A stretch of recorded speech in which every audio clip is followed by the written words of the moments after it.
Welcome back to CNC3. You've been watching the first edition of our environmental series, Cleaning Up the Mess. My guest is Dr. Rudal Munilal, Minister of Housing and the Environment. We already brought you some footage of the mess our country is in before the cleanup campaign. Here's some more.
Dr. Munilal, we've already talked a little bit about the cleanup campaign on June the 27th.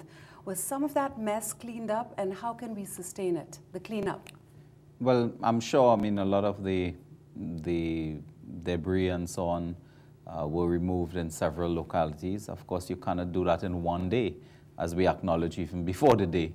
The day is really a symbolic expression of a deeper concern to clean the environment and to bring the focus on the environment. However, I have been having discussions with several cabinet colleagues, several heads of agencies, and with the Prime Minister as well on this matter. And the Prime Minister has asked that I devise and formulate a concrete proposal to her to ensure that this initiative continues. What we are thinking about, and we're in the process of formulating, is a special agency or unit within the Ministry of Housing and the Environment that will include representatives from all the agencies that were involved in the CNB initiative for Sunday the 27th. But this initiative continues. It is really CNB TNT to stay. And that unit will be formed with representatives of CPEP, EMA, Chaguaramas Development Corporation, the HDC, Drainage Division, and so on. They will also include the voluntary sector, the NGO movement, the youth groups, our youth ambassadors in the EMA, and other groups, civil society, service organizations. And they will devise an annual plan for us of cleaning up on a permanent basis so that you can expect to see CNB TNT projects continuing, whether it's every week, every month, whatever, and throughout the country, Trinidad and Tobago, so that this initiative must not stop, because the history really has been that, at a state of euphoria in a country, a change of regime and so on, you have this cleanup and people participate because they now have confidence. But that has to be sustained, and it has to be driven as well. And this is why the CNB TNT unit of the ministry will be established to get this initiative on a permanent basis that will really live fine to the foreseeable future. We're talking about cleaning up the mess, but what about preventing the mess? And that is where self-regulation comes in, education comes in, and most importantly, Dr. Munilal, enforceable laws. Well, there are several challenges, as you indicated. Self-regulation is, of course, linked to education, to building social awareness on these issues. There are implementation problems where, for whatever reasons, you have had a situation where we simply don't create the environment of law enforcement, not only in the environment, but in the wider society. But there's also the issue of strengthening laws and introducing the new laws so that the legal and regulatory system has to be looked at. And in this light, I want to indicate that we are in the process of discussing laying the air pollution rules in the Parliament, looking at the issue of the disposal of hazardous waste, including e-waste, electronic waste. We are also looking at the beverage container bill, which we intend to lay in the Parliament very soon, because a lot of work has already been done on that. And that will provide, as you know, for the refund of plastic bottles and so on by the manufacturing community that deals with that type of business. So that there are a lot on the table. It's just now the question of the political will, which I think we have, to move on it. Mrs. Prasad-Bissessar has already defined herself as a Green Prime Minister, almost. And I think she will take the personal leadership on this issue as well, because she's very, very clear on her commitment to preserving the environment and to beautifying and cleaning the country. And not only in a physical way, but I think she's also on a deeper issue of creating a healthy society, physically, spiritually as well. What are the particular areas that your ministry is going to start focusing on? Because the environment is such a broad subject. The government has spoken of improving various government buildings. You've talked about recycling. You've talked about making property owners responsible for ensuring that a particular area of their homes is kept clean. Where do you start? There is a legislative agenda that we have already formulated. Senator Anand Ramlogan is working on that. On that agenda, within the first 12 months, within the first year of the People's Partnership Government, you will see the laws dealing with the environment.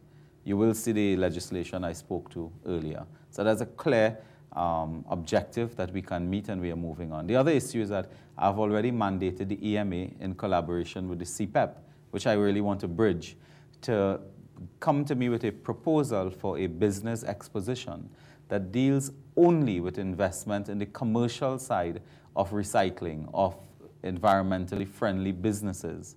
Because we are moving now from just general knowledge of business associated with the environment to commercial development for job creation, but also for recycling, which really is a business and an industry that has to be triggered in Trinidad and Tobago. So that there's a clear objective we have now for the business, we have for the law, we have for the education. I'm also mandating the environmental division to devise for me a youth corps, an environmental youth corps.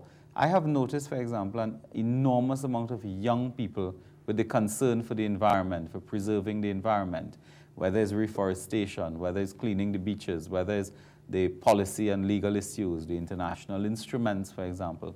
I want to develop something akin to the American Youth Corps, yes. Volunteers for America. I want to develop something akin to that as a youth corps for the environment. And I think we can enlist 10,000 young people in this country, across the country, as ambassadors for the environment.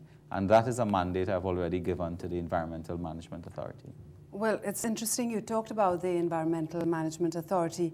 It has been called in the past by environmentalists as toothless and basically an authority that operates like an NGO and doesn't take too many initiatives. What are you going to do to change that? Well, in my relationship so far, I could tell you that, within 1 month, I think, I have interfaced with this organization much more than ministers have done in a year or two. I'm working with this organization almost on a daily basis. I'm not going to let go of this organization and allow it to remain in a state of inertia or in a state of passivism. I intend to work with this organization, day by day, to push so that it becomes an activist institution. Because while we can complain that the law is not strong enough or they don't have authority enough, that's fine. But if you read the act, there's a lot they can do. So that it requires some political will. It requires pushing a bit, but it also requires working with people. I've been very impressed. They are very qualified people and able people at the EMA, as in the environmental division of the ministry. And I intend to work with them closely to achieve their objectives. But, sometimes it requires that type of ministerial will. So you're going to give them some teeth. That's good to hear. Yes. This is CNC3. We'll take a short break. We'll be right back with much more.